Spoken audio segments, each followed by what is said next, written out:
Hi everyone, I welcome you all to An Academy, and today we have with us one of my friend Shwetab Singh, and he has done his masters from IIT Bombay from the branch of Sitara, जिसको हम rural development की branch कहते हैं. He has also been placed from IIT Bombay only in the bank HSBC. और आज हम बहुत सारे मिथ्स को यहाँ पर क्लियर करने वाले हैं जो मैक्सिमम स्टूडेंट्स के दिमाग में होती है. पहला मिथ कि मास्टर्स में प्लेसमेंट नहीं होता है. दूसरा मिथ बहुत सारे स्टूडेंट्स का होता है कि इंटरडिसिप्लिनरी ब्रांचेस को लेकर के कि वहां पर अगर हम जाएंगे तो इन ब्रांचेस में कुछ भी अच्छा नहीं होता है. हमें सिर्फ और सिर्फ अगर कोर ब्रांचेस मिल रही है तभी हमारा प्लेसमेंट होगा और सिर्फ कोर ब्रांचेस ही अच्छी होती हैं. इंटरडिसिप्लिनरी ब्रांचेस को यूजुअली स्टूडेंट्स इग्नोर करते हैं.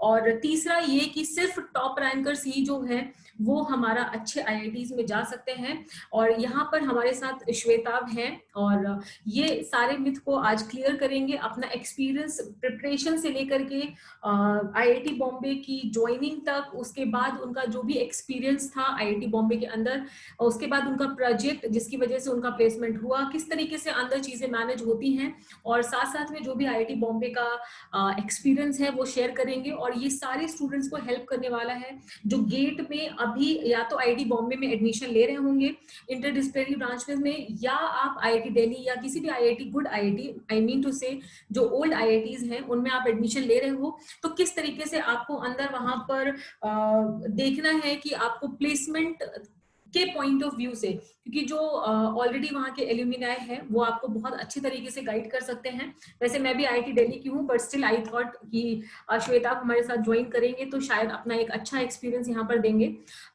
उसके अलावा एक और चीज हम लोग यहाँ पर डिस्कस करेंगे, वो ये है कि हमें किस तरीके से कॉलेज के अंदर मैनेज करना है.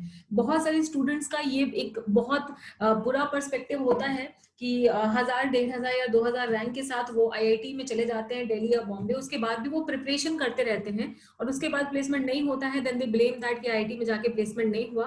ये एक बहुत ही ज्यादा गलत माइंडसेट है. Maximum number of people, maximum number of students जो प्रिपेयर कर रहे हैं, तो आज सभी लोगों के माइंडसेट को बिल्कुल फ्रेश तरीके से, और जो भी भूसा भरा हुआ है या जो भी चीजें चल रही हैं इस समय ट्रेंड में, उन सारी चीजों को अलग करते हुए हम श्वेताब से उनके एक्सपीरियंस के बारे में जानेंगे. फर्स्ट ऑफ ऑल श्वेताब, हम यहाँ पर स्टार्ट करेंगे आपका प्रिपरेशन स्ट्रैटेजी, उसके बाद आपका जो भी गेट में आपका परफॉर्मेंस रहा, उसके बाद फिर आईआईटी बॉम्बे आपने वहां पर काउंसलिंग करवाई होगी, किस राउंड में आपको आईआईटी बॉम्बे मिला, उसके बाद आपने ज्वाइन किया, आपकी journey please. So, hi Meenu, hi friends, thank you for being here. So, thanks for inviting me. तो मैं स्टार्ट करता हूँ. सो मेरा नाम श्वेताब है और मैं 2017 से 2019 बैच में आईआईटी बॉम्बे से पास आउट हुआ. मेरा एमटेक का ब्रांच था टेक्नोलॉजी एंड डेवलपमेंट, जो जनरली ऑफर होता है सितारा ब्रांच से, जो मीनू ने ऑलरेडी बताया कि it's a rural technology based branch. So let's discuss की प्रिपरेशन स्ट्रैटेजी. तो मैंने 2016 में मैंने प्रिपरेशन स्टार्ट किया था गेट में, और प्रिपरेशन वाज फेयरली गुड.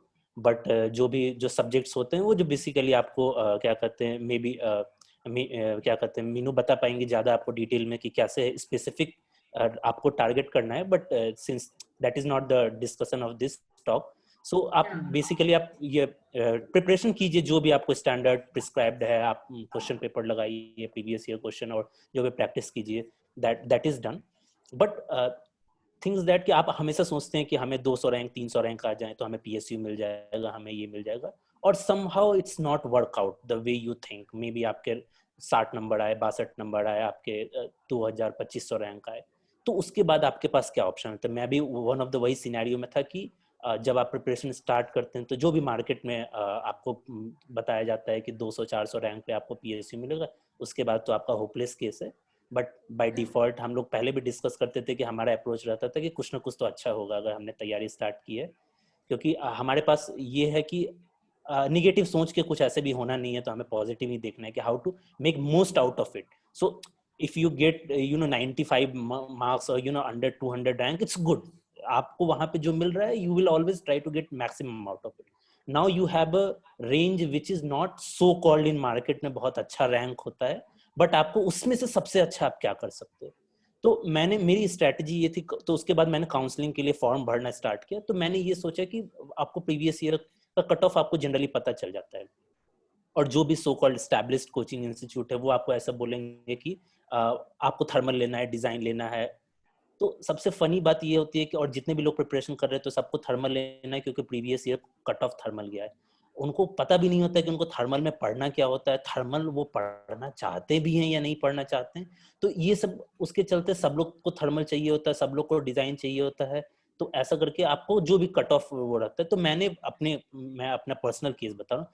मुझे पहले से ही पता था कि इस रैंक पे मुझे कोई भी ब्रांचेस नहीं मिल रही जिसमें डायरेक्ट एडमिशन होता है। तो डायरेक्ट इन अ सेंस कि आप अपने गेट रैंक पे अप्लाई करते हो और आपको कट ऑफ में first round, second round, third round पे आपको गेट रैंक पे मिल जाता है।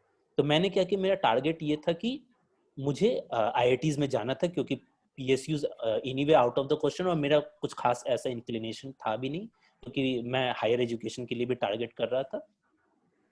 तो क्या कहते हैं, उसके बाद आपके पास ये ऑप्शन होता है कि आप कहाँ कहाँ अप्लाई कर सकते हो। तो बहुत लोगों का ये मिसकॉन्सेप्शन है, जैसे कि मीनू ने बताया, आपको इंटरडिसिप्लिनरी ब्रांच के बारे में हम कभी सिलेबस नहीं देखते, हम कभी ये नहीं देखते कि वहाँ पे क्या पढ़ाई होता है। कभी हम प्रीवियस ईयर जो पास्ट एल्यूमनाई उनसे बात किए बिना हम ओपिनियन बना लेते हैं चाय दुकान पे, जो भी आसपास में तैयारी करते हो। क्योंकि आप अगर अपने बगल वाले से पूछोगे जो प्रिपरेशन कर रहा है उसको भी उतना ही नॉलेज है जितना आपको नॉलेज है, तो सब उसी पे पूरा ओपिनियन बना लेते हैं।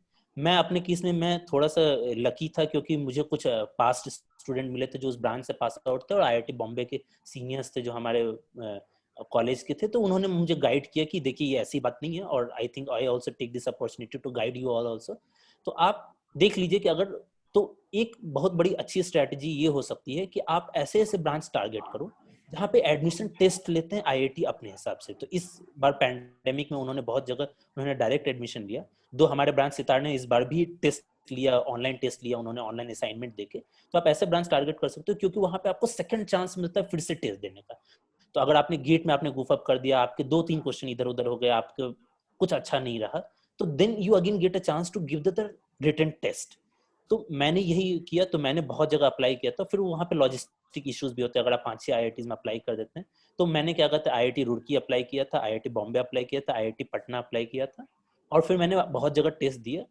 कुछ जगह मैंने टेस्ट नहीं दिया, जैसे मैं आईआईटी बॉम्बे टेस्ट देने के लिए गया था। तो आईआईटी बॉम्बे में बहुत सारे इंटरडिसिप्लिनरी ब्रांच है, जैसे industrial engineering, operational research, biomedical engineering, जहाँ पे मैकेनिकल पर्सपेक्टिव से मैं बता रहा हूँ कि आप एलिजिबल होते हैं फॉर्म भरने के लिए। सितारा है, सिस्टम एंड कंट्रोल है, and these are very very good branch.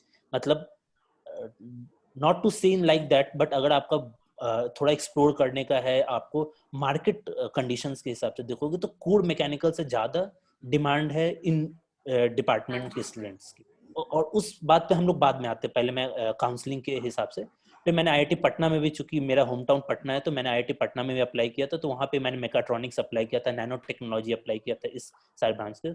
सो मैंने कुछ टेस्ट दिए, कुछ इंटरव्यूज दिए, और सो आईआईटी बॉम्बे में मैंने इंटरव्यू दिया। तो पहले मैं एक बार आईआईटी पटना में, चूंकि वहाँ पे मेरा एडमिशन होने के बाद मैंने एडमिशन नहीं लिया था, तो मैंने इनिशियल फी पेमेंट के बाद मैंने मेरा आईआईटी बॉम्बे बाद में हो गया था। तो आईआईटी पटना में नैनो टेक्नोलॉजी में मुझे ऑफर हुआ था फर्स्ट लिस्ट में। नैनो टेक्नोलॉजी आई थिंक अभी वो ब्रांच शायद ऑफर नहीं हो रहा है, बट मुझे श्योर नहीं है। उस समय उनके सिर्फ 10 सीट थे। तो अब बात आती है काउंसलिंग के समय में, जब भी आप फॉर्म भर रहे हैं, टेस्ट दे रहे हैं, तो अगर आपको ऐसा लगता है कि एक बार आपके 200 रैंक नहीं आए, तो बहुत लोग पढ़ना छोड़ देते हैं कि अब क्या ही फर्क पड़ता है, अब तो फिर से कोचिंग हमें करना होगा, फिर से हमें 200 रैंक के लिए टारगेट करना पड़ेगा। तो यहाँ पे एक मिसकंसेप्शन ये हो जाता है कि आप पढ़ना मत छोड़िए, क्योंकि इंटरव्यूज में वो सेम चीज पूछेंगे जो आपने पढ़ रखा है। तो आपको मैकेनिकल इंजीनियरिंग के पूरे कॉन्सेप्ट होंगे, और अगर आपके बैचलर्स के कोई प्रोजेक्ट हैं तो वो भी आपसे वहीं पे पूछे जाएंगे, आपके रिज्यूमे में आपने जो भी मेंशन किया। तो it's not to lose hope, always keep your hope high, और आप पढ़ते रहिए। अगर कोई लॉन्ग टर्म कमिटमेंट है, जिसको पीएचडी भी करना है, वो अगर करना चाहते हैं तो they can apply directly to PhD courses also, क्योंकि उसमें ये होता है कि आप चाहे तो कर सकते हैं, but that's a very specific personal choice. एक और कोर्स है जो एमएस कोर्सेज होते हैं 3 साल के, I will suggest you apply in that also, क्योंकि एक साल आप बाहर तैयारी करने से ऑलवेज अच्छा है कि आप अंदर जाइए, आप अंदर पे पढ़ाई कीजिए, और वहां पे आप एमएस कोर्सेज में भी अप्लाई कीजिए if you get some chances. And also there is a catch कि एमएस कोर्सेज में आप हमेशा देखिएगा कि वो लोग टेस्ट और इंटरव्यू लेते हैं, क्योंकि उसमें रिसर्च बेस्ड होता है। तो ये, और उसके बाद फिर मैं आईआईटी बॉम्बे में आता हूँ। तो आईआईटी बॉम्बे मैंने जो मैंने स्पेसिफिक ब्रांचेस मैंने और भी टेस्टेड दिए थे। सितारा ब्रांच में ऐसा होता है कि आपको 2 टेस्ट होते हैं, first round, second round, 2 test होते हैं, और 2 इंटरव्यूज भी होते हैं। आपके first interview, second interview and मैं स्पेसिफिक इस ब्रांच के हिसाब से बोल रहा हूँ क्योंकि ये रूरल टेक्नोलॉजी में है, तो ये they always ask for your motivations कि आपके क्या मोटिवेशंस हैं, क्या आप इस कोर्स से अचीव करना चाहते हैं, आप कैसे सोचते हैं कि आपके स्किल सेट इस कोर्स में एप्लीकेबल होंगे। और बहुत सारे कोर्सेज में ये होता है कि आपको स्टेटमेंट ऑफ पर्पस लिखना पड़ता है, और ये भी बहुत एक चैलेंजिंग पार्ट होता है कि बहुत सारे जो लोग तैयारी कर रहे होते हैं उनको लगता है कि मैं डायरेक्ट एडमिशन वाले में फॉर्म भर दिया तो ये कौन लिखेगा 2 पेज की 3 पेज की स्टेटमेंट ऑफ पर्पस। एंड क्योंकि वो स्टेटमेंट ऑफ पर्पस जो भी वहाँ के एडमिशन कमेटी होते हैं वो पढ़ते हैं and they try to gauge कि आप कितना आप लेना चाहते हो। तो अगर आपका ये परसेप्शन होता है कि हमें रैंक आ गई, हमें एडमिशन मिलना चाहिए, तो हम कुछ ब्रांचेज में मिल सकते हैं, बट कुछ ब्रांचेज में आपको नहीं मिलेंगे। आपको टॉप गेट स्कोर के बाद भी आपको इंटरव्यू में आप क्लियर नहीं कर पाओगे, आपको रिटन टेस्ट के लिए आप शॉर्टलिस्ट नहीं हो, क्योंकि पीपल डू स्टडी देयर। तो फिर मैं आता हूँ कि वो 2 टेस्ट होते हैं, 2 इंटरव्यूज होते हैं, और 2 इंटरव्यूज के बाद इंटरव्यू में आपसे पूछा जाता है कि आप बेसिक मैकेनिकल इंजीनियरिंग तो ऑफकोर्स हमेशा पूछी जाएगी। अगर आपने जो गेट पे पढ़ा है, जिस ब्रांच से आपने गेट दिया है, उसके क्वेश्चंस हमेशा होंगे। उसके बाद आपने जो मोटिवेशन लिखा है कि आप क्यों इस ब्रांच को लेना चाहते हैं, क्या आप अचीव करना चाहते हैं। तो उसके बाद भी मेरा जैसे नॉर्मल जो 5 कट ऑफ जो क्या कहते हैं जो एडमिशन के होते हैं उसमें नहीं आया था, बट स्पॉट राउंड में मेरा एडमिशन हुआ था IIT बॉम्बे। उससे पहले मुझे IIT पटना में नैनो मिल चुका था। बट उस स्पॉट राउंड का ये क्या होता है कि जो ब्रांचेस में डायरेक्ट एडमिशन होता है उसमें कोई भी आके स्पॉट राउंड में पार्टिसिपेट कर सकते हैं, but any of those branches which are taking admission test, उसमें वही लोग एलिजिबल होते हैं जिन लोगों ने टेस्ट में अपीयर किया हुआ था। तो अगर आप इंडस्ट्रियल इंजीनियरिंग के स्पॉट राउंड में आप जाएंगे तो आप ऐसा नहीं कर सकते कि आप टिकट कटा के वहां पे पहुंच गए और रूम में बैठ गए। IEOR के स्पॉट राउंड में वही लोग एलिजिबल होंगे जिन्होंने IEOR का फॉर्म भरा है, IEOR के टेस्ट दिए हैं, IEOR के इंटरव्यूज दिए हैं, अगर वो एप्लीकेबल है तो सिस्टम एंड कंट्रोल के दिन ओनली। तो अगर मान लीजिए कि हमारे गेट स्कोर पे सितारे में स्पॉट राउंड के दिन बहुत लोग आ सकते थे, लेकिन वो लोग नहीं आ सकते थे क्योंकि उन लोगों ने टेस्ट में अप्लाई नहीं किया। और एग्जामिनेशन ऑफ कोर्स कॉम्पिटिटिव होता है, अगर 27-28 सीट्स के लिए 800-900 लोग आते हैं, लेकिन यहाँ पे आपको सेकंड अप्रोच मिलता है। और कभी कभी बहुत लोगों का इंटरेस्ट होता है कि उनको जनरल नॉलेज पढ़ने का आइडिया होता है, थोड़ा सा न्यूज़पेपर पढ़ रहे हैं थोड़ा, तो दीज थिंग्स ऑलवेज कंबाइन। सो आप हमेशा मत सोचिए कि आपने कभी कुछ पढ़ रखा होगा, आपने कभी बीटेक में बहुत लोगों ने बहुत अच्छे से प्रोजेक्ट किया होगा, उनको लगता होगा कि अरे प्रोजेक्ट तो बेकार हो गया, अब तो गेट के रैंक में सब कुछ डिसाइड होगा। तो ऐसा नहीं होता। अगर आप वहाँ पे रिज्यूमे अपना सबमिट करेंगे तो वो लोग पूछते हैं और they might be very impressed with. तो नैनो टेक्नोलॉजी में मेरा पूरा का पूरा इंटरव्यूज जो भी 1-1.5 घंटे का चला था, लिटरली उन्होंने बोर्ड पे बोला था कि पूरा एक्सप्लेन करने के लिए, और चूंकि मैंने अपने बीटेक का प्रोजेक्ट बहुत अच्छे तरीके से किया था तो I was able to explain it, मतलब पूरा उन्होंने जो जो निटी ग्रिटीज होते हैं वो सारे एक्सप्लेन कर सके। और मुझे IIT बॉम्बे के भी इंटरव्यूज में उन्होंने मेरे बीटेक प्रोजेक्ट्स के बारे में पूछा था, क्योंकि अगर वो 40 मिनट्स इंटरव्यू ले रहे हैं तो they always want to talk कि क्या बात करना चाहते हैं, आपने क्या काम किया है, कितना इंटरेस्टेड है। तो उसके बाद IIT बॉम्बे में स्पॉट राउंड में मेरा सिलेक्शन हो गया, तो फिर मैंने IIT पटना ड्रॉप करके IIT बॉम्बे में एडमिशन लिया। तो that covers the basically counselling perspective. I wanted to give advice. अगर आपके नॉर्मल 50-60 नंबर 70 नंबर तक हैं जहाँ पे आपको डायरेक्ट नहीं मिल रहा है, तो आई विल सजेस्ट कि कोई भी ओल्ड IITs में आप always you should apply for interdisciplinary, क्योंकि यहाँ पे ऑब्जेक्टिव आपका अगर है कि आप IIT में जाइए, क्योंकि वहाँ का माहौल अलग होता है, वहाँ के रिसोर्सेज अलग होते हैं, वहाँ के आपके पीयर ग्रुप अलग होते हैं, और वहाँ पे आपको अलग लेवल का एक्सपोजर होता है जिसके बारे में बहुत लोग नहीं बताते हैं आपको अंदर रहते हो। और दैट इज ऑल्सो जेन्युइन कि कौन आपको इतना एक्सप्लेन करेगा। If you know somebody they will explain you, if you do not know somebody they will like it's okay, ठीक है, मतलब क्या है, उन्होंने गया वहाँ पे, आप देखेंगे। यस ओके, तो ये था आपका एक्सपीरियंस सितारा ब्रांच का। उसके बाद श्वेता, अंदर का एक्सपीरियंस आपका, प्लेसमेंट जो आपका हुआ HSBC में हुआ और इतने अच्छे पैकेज में हुआ, 12+ पैकेज ही लगा आपका। तो ये अपना एक्सपीरियंस आप प्लीज बताइए स्टूडेंट्स को, और उसके साथ साथ और भी जो इंटर डिसिप्लिनरी ब्रांच है, अगर आप जानते हैं कि वहां पर क्या सा प्लेसमेंट सिनेरियो रहा, वो सारी चीजें आप प्लेसमेंट पॉइंट ऑफ व्यू से प्लीज डिस्कस करिए।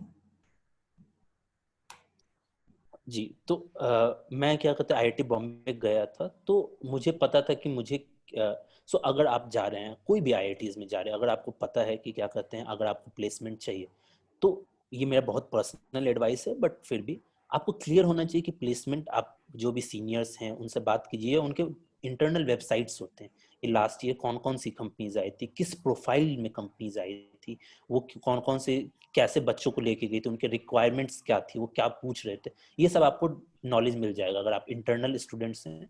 तो आईआईटी बॉम्बे में बहुत अच्छा माहौल रहता है, और आपको पता भी है कि मुंबई में है, आप बहुत you will really enjoy that place for that thing. But on top of that you should always be clear कि आपको चाहिए क्या, अगर आपको प्लेसमेंट चाहिए। और मैं स्पेसिफिक अदर आईआईटीज का तो नहीं पता, आईआईटी बॉम्बे में आप किसी भी ब्रांच में जाते हो, you are free to take any course of any branch in any subjects, no matter what. So अगर आपको ऐसा लगता है कि अगर आपका मैकेनिकल थर्मल में आप जाना चाहते तो थर्मल में आपका नहीं एडमिशन हुआ, आपने मैन्युफैक्चरिंग में एडमिशन ले लिया, आपने मटेरियल साइंस में एडमिशन लिया। बट आईआईटी बॉम्बे मैं स्पेसिफिक टू बता रहा हूँ, वहां पे आप कोई भी कोर्स ले सकते हैं, nobody is going to restrict you, nobody is going to ask. अगर आपको कोर्स लेना है, आपको बायोमेडिकल इंजीनियरिंग का, तो आप ले सकते हैं, आपको कोर्सेज लेने कंप्यूटर साइंस के, इलेक्ट्रॉनिक्स के, मैनेजमेंट साइंसेस के। और दूसरा, आप हमेशा पता रही कि आप कौन सा प्रोफाइल टारगेट कर रहे हैं। अगर आपको है कि आपको प्रोफाइल कोर मैकेनिकल की टारगेट करनी है, जिसमें आपको सीएफडी रिलेटेड है, तो आप एरोस्पेस के सीएफडी के कोर्सेज ले सकते हो, आप फाइनाइट एलिमेंट एफईएम के कोर्सेज आप ले सकते हो, आप हीट ट्रांसफर के कोर्सेज ले सकते हो। अगर आप जो भी, और यहाँ पे आपको पूरा डिपेंड करता है कि आप कौन से कंपनीज टारगेट कर रहे हो, किस प्रोफाइल में टारगेट कर रहे हो, और जो प्रोफाइल आप टारगेट कर रहे हो उसका पास्ट रिकॉर्ड क्या है। तो इसमें डिपेंड ये होता है कि अगर सारे लोग थर्मल में कर रहे हैं और थर्मल के प्रोफाइल्स आपको 15 या 20 कंपनीज जो स्टैंडर्ड है, आपको बोइंग, जनरल इलेक्ट्रिक, जी और एल्सॉम और जो भी स्टैंडर्ड है, यही लोग आते हैं और ये लोग ही थर्मल में लेते हैं। एंड यूजुअली आप देख रहे हो कि आप 15 लोगों से 20 लोगों को ही लेके वो जाते हैं। तो then you need to think about कि आपको उस 20 लोगों के साथ कॉम्पिटिशन। दूसरा, ये बहुत बड़ा डिस्क्लेमर है, एक बार आप आईआईटी में चले गए तो never take things for granted. क्योंकि आप बाहर में हो तो आपको लगता है कि ठीक है, एक बार आईआईटी चले गए प्लेसमेंट हो जाएगा।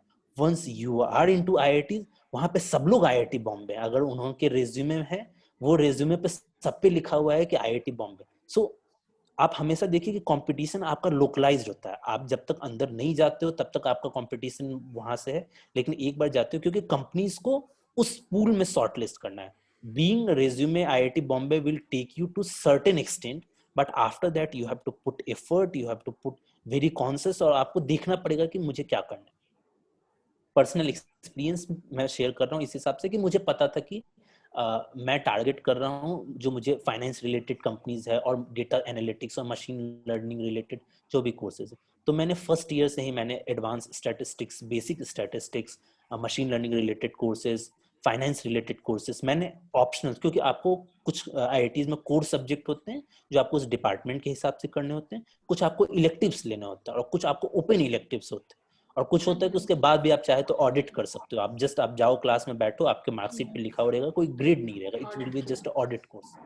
तो आप ऑडिट भी कर सकते हो, और you can mention those things in resume also कि मैंने ये कोर्सेज ऑडिट में दिया और इसमें मैंने ये प्रोजेक्ट किया। कमिंग बैक टू कि प्लेसमेंट में, तो प्लेसमेंट में आपका रिज्यूमे, शॉर्टलिस्ट और जो भी होता है वो बहुत मेजर रोल प्ले करता है कि आपने क्या किया। और जैसे कि मीनू ने बताया कि बहुत लोग जाने के बाद प्रिपरेशन कर रहे थे, तो वो आपका ध्यान हटा देता है जो आपके सामने है। अगर आप आईआईटी अगर आप आईआईटी बॉम्बे में जाने के बाद भी अगर आप ध्यान लगा रहे हो कि काश मुझे बीपीसीएल मिल जाता और मैं ये एक साल में स्टाइपेंड लेते हुए प्रिपरेशन करूंगा कि मुझे बीपीसीएल मिल जाए, तो आप अपने कोर्स वर्क को अच्छे से ध्यान नहीं दे पाओगे, आपके जो कोर्स वर्क के प्रोजेक्ट हैं वो आप अच्छे से नहीं कर पाओगे, और उसके बाद आपका ध्यान नहीं होगा कि जो आपके सामने है। आप वहां पे कोर्स वर्क को नहीं एंजॉय कर रहे हो, कैंपस लाइफ को नहीं एंजॉय कर रहे हो, आप प्रोफेसर से नहीं बात कर रहे हो, आप लोगों से, बहुत सारे क्लब होते हैं, फाइनेंस क्लब और इस टाइप से कोडिंग क्लब, आप उसमें इंटरेक्ट नहीं कर रहे, और तो ये दिक्कत हो जाती है। और आप फिर तैयारी करते रहते हो, फिर at the end of the day आपका रहता है कि मैं तो आईआईटी, कोई भी XYZ आईआईटी गए और हमारा प्लेसमेंट नहीं है, क्योंकि आपने कभी ध्यान दिया ही नहीं अपने प्लेसमेंट पे। आप हमेशा उसको एज ए प्लेस होल्डर रखे हुए थे और उसके साथ आप कुछ और कर रहे थे। तो अगर ये आपका सेकेंडरी प्रायोरिटी, दो पाँव में नाव है, दो नाव में आप अगर आप पाँव डालिएगा तो आप कहीं नहीं जाइएगा। अगर आपका पीएसयू हो जाता है, well and good. I have seen my friends, you know, again फिर से वो पीएसयू के लिए तैयारी कर रहे थे, तो कुछ लोग गए, जो नहीं गए उनके सिचुएशन अगर आप नहीं ध्यान दीजिएगा तो खराब हो सकती है। क्योंकि ये बैचलर्स कोर्स नहीं है, आपके पास सिर्फ 4 सेमेस्टर हैं। 4 सेमेस्टर में दिसंबर में कंपनीज आने लगती है, मतलब कि आपके पास 3 सेमेस्टर हैं, और 3 सेमेस्टर में यूं आपको, मतलब समय यूं ही बीत जाता है। आप जितना देर में सोचिएगा, आप जुलाई अगस्त में आप ज्वाइन करते हैं, दिसंबर में फर्स्ट सेमेस्टर एग्जाम हो जाता है और सेकंड सेमेस्टर के बाद फिर कंपनीज का प्रिपरेशन स्टार्ट हो जाता है आपको फॉर्म भरने का। तो बेसिकली आपके पास 1 साल ही होता है आपका रिज्यूमे बनाने का जिससे आपकी प्लेसमेंट हो।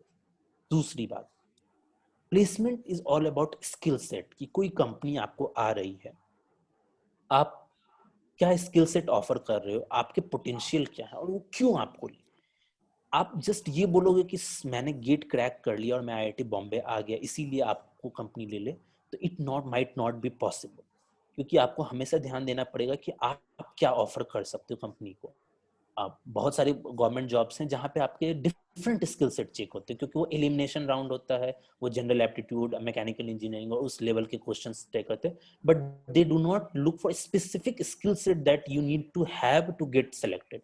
बट प्लेसमेंट में they are specifically coming for that profile. So when I say profile, उनका ऐसा रहता है कि उनको स्पेसिफिक, सो मैकेनिकल पर्सपेक्टिव में उनको एफईएम के लिए ही बंदे चाहिए, या क्या कहते हैं, जो भी लड़के लड़कियां चाहिए, जो भी स्टूडेंट चाहिए। तो मैकेनिकल में जिन लोगों ने एफईएम में प्रोजेक्ट कर रखा है, उनका एमटेक प्रोजेक्ट है, and that plays a very big part, उन्हीं को वो लेंगे, वो बाकी लोगों को एंटरटेन करेंगे भी नहीं। आपका गेट स्कोर ऊपर नीचे है और वहां पे सबका गेट स्कोर अच्छा है, तो आप बहुत ज्यादा डिफरेंशियल आप कर नहीं पाइएगा। तो आपको एमटेक प्रोजेक्ट्स कैसे हैं, आपने कोर्स वर्क कैसा करके रखा है, आपने कितना एफर्ट डाला है, आपने पेपर्स पब्लिश किए हैं या कुछ रिसर्च पेपर, कुछ conference paper, and these things play a big role. तो आपको बहुत वहां पे अपने आप को करना पड़ेगा, उस जो भी आप एक्टिविटी कर रहे हैं उसमें आपको अपने आप को फुल फ्लेजेडली आपको इंगेज करना पड़ेगा और उसको अच्छे से करना पड़ेगा। एट द सेम टाइम अगर कुछ आप ऑनलाइन कोर्सेज, जैसे कि मैं बता रहा हूँ, and it's a very real challenge, बहुत सारे मैकेनिकल इंजीनियरिंग उनके कोडिंग नॉलेज बहुत वीक होते हैं। वो जाएंगे, वो heat transfer, advance heat transfer उन्होंने ले लिया, और एडवांस हीट ट्रांसफर में उनको हमेशा कोडिंग, उनको सी प्लस प्लस पाइथन पे उनको कोडिंग करना पड़ेगा।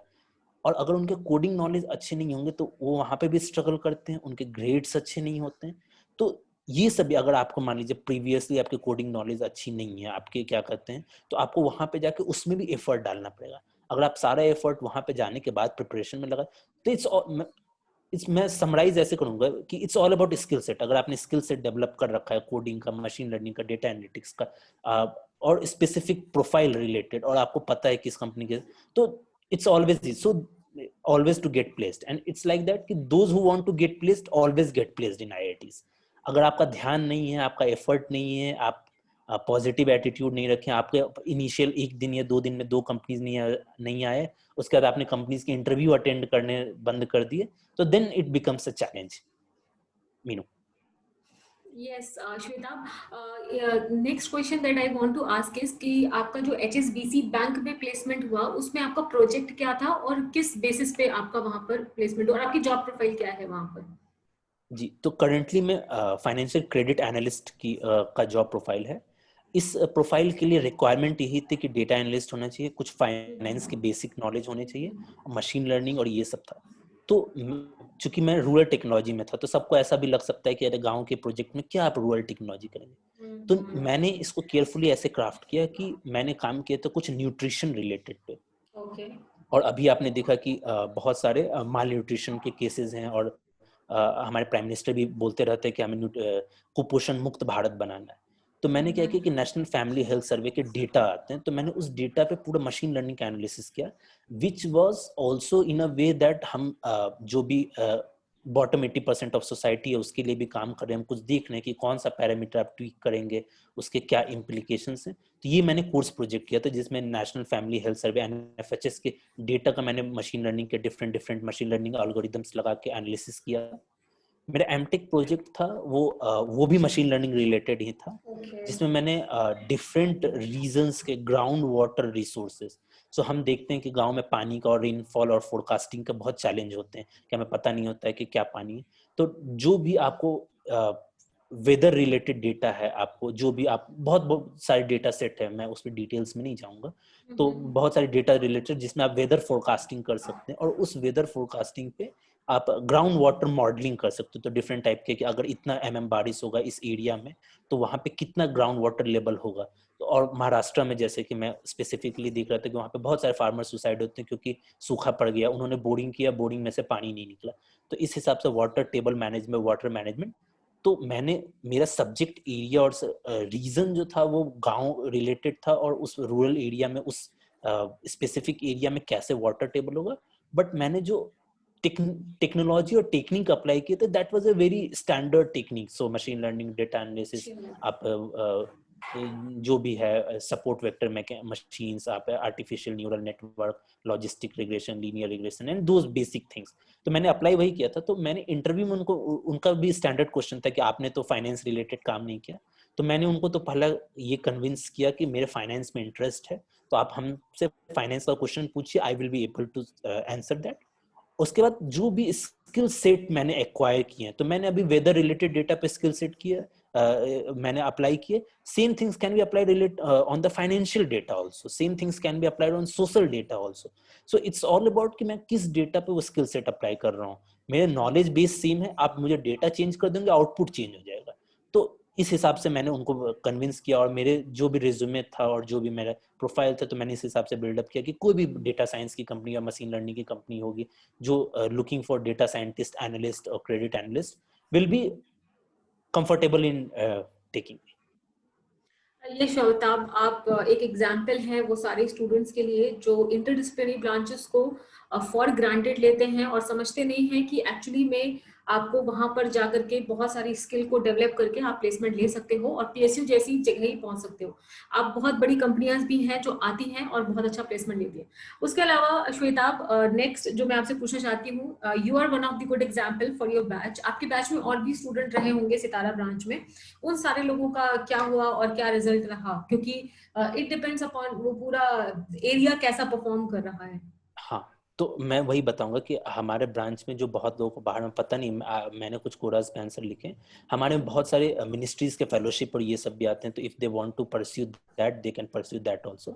Apart from that, coming that to other friends जो प्लेसमेंट चाहते थे, तो चूंकि सब लोगों ने ऐसे ही काम किया था, जैसे कि एक हमारे फ्रेंड थे जिनका मैकेनिकल का बैकग्राउंड नहीं था, बट उन्होंने पूरा डिजाइन रिलेटेड काम किया। तो उन्होंने पूरा मशीन को स्क्रैच से डिजाइन किया था, उसका एक एक आप जो भी डिजाइन रिलेटेड आप सोच सकते हो, कैड पे analysis, CFD analysis, FEM analysis.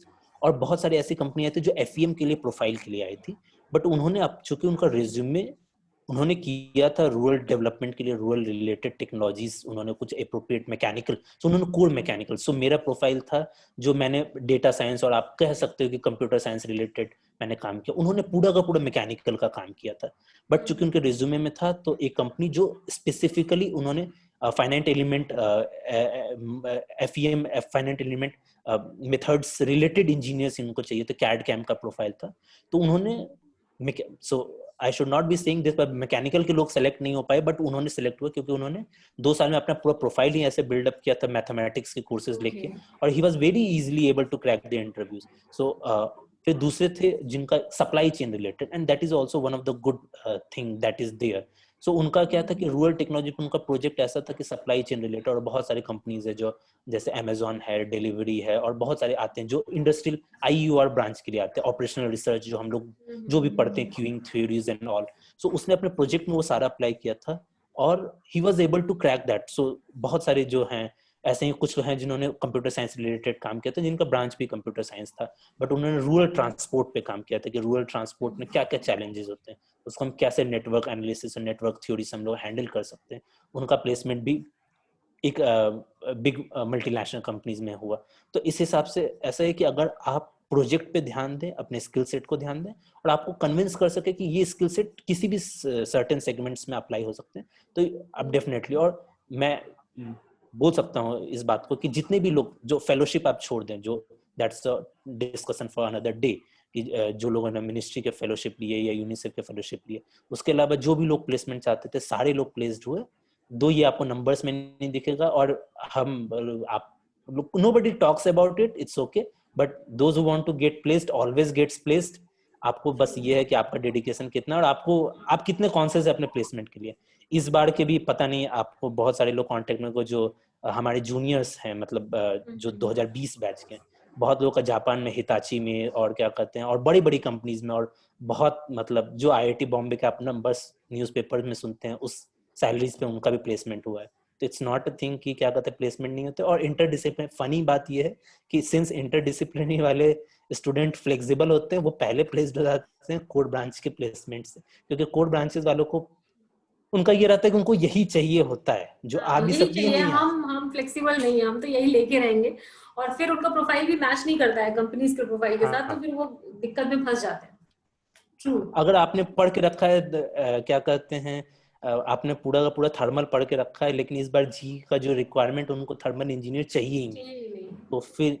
तो फिर आप दिक्कत में हो सकते हैं। और आपको उस हिसाब से देखना पड़ेगा कि क्या है। और आईआईटीज में, स्पेसिफिकली बॉम्बे आईआईटीज में, आपको 3-4 रिज्यूमे बनाने का मौका मिलता है कि हर कंपनी में आप एक रिज्यूमे आप बना सकते हैं जो आपका डेटा एनालिटिक्स के स्किल सेट को ज्यादा क्या कहते हैं फोकस करे।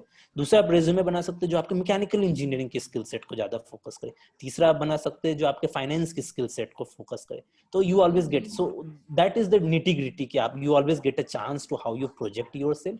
और अगर आप फ्लेक्सिबल हैं, अगर आपका ऑब्जेक्टिव है प्लेसमेंट लेना है, and one thing also I wanted to highlight, supply और डिमांड। अगर इंडिया में सप्लाई डिमांड, अगर लोगों को मैकेनिकल इंजीनियरिंग के स्टूडेंट की जरूरत नहीं है, और अगर आप ज्यादा रिजिड होंगे कि आपको मैकेनिकल इंजीनियरिंग ही करना है और आपको उसी क्या कहते हैं ऑटोमोबाइल सेक्टर में ही जाना है, तो देन आपके सैलरी एक्सपेक्टेशंस, आपके प्रोफाइल, आपके कंपनी, उस पर अफेक्ट पड़ सकता है। तो आपको प्रायोरिटाइज करना पड़ेगा कि आपके लिए प्रायोरिटी क्या है। आपके लिए प्रायोरिटी प्रोफाइल है, आपके लिए प्रायोरिटी इंडस्ट्री है, आपके लिए प्रायोरिटी सैलरी है, आपके लिए प्रायोरिटी आपका इंटरेस्ट है, और कुछ कॉम्प्रोमाइज करना पड़ेगा। Some people get everything but not all. तो अगर आपका प्रायोरिटी है कि आपका प्रायोरिटी प्लेसमेंट है, सैलरी है, तो आप देखिए कि कौन सी कंपनी प्लेसमेंट भी दे रही है, सैलरी भी दे रही है, और किस प्रोफाइल में दे रही है। अगर इस प्रोफाइल में वो दे रही है तो आप 1 साल का टाइम है, you can prepare it accordingly and you will get place. So IIT Bombay के हिसाब से मैं बोल सकता हूँ, और हमारे बहुत सारे फ्रेंड्स भी हैं जो इंडस्ट्रियल इंजीनियरिंग में हैं, बायोमेडिकल इंजीनियरिंग में है, एनर्जी साइंस में है, जिनके अलग अलग टेस्ट होते हैं और इंटरव्यूज होते हैं, और almost every one of them are placed who wanted to get place. तो उन्होंने पहले से ही उन्होंने अपना प्रोफाइल ऐसे बना के रखा है। उस लोग को लगता है बायोमेडिकल इंजीनियरिंग में क्या प्लेसमेंट होते हैं, बहुत सारे फार्मास्यूटिकल्स कंपनी होती है जिनको डेटा एनालिस्ट चाहिए होता है, डेटा साइंटिस्ट चाहिए होता है, and they also want someone from mechanical engineering background also, and that is क्योंकि सिंस वो ब्रांच अगर मैकेनिकल इंजीनियरिंग के स्टूडेंट को ले रही है, मतलब कि उनका एप्लीकेशन है। वो बहुत डिस्कशन के बाद उन्होंने अलाउ किया है कि दीज ब्रांच में ये सब डिपार्टमेंट लोग अप्लाई कर सकते हैं।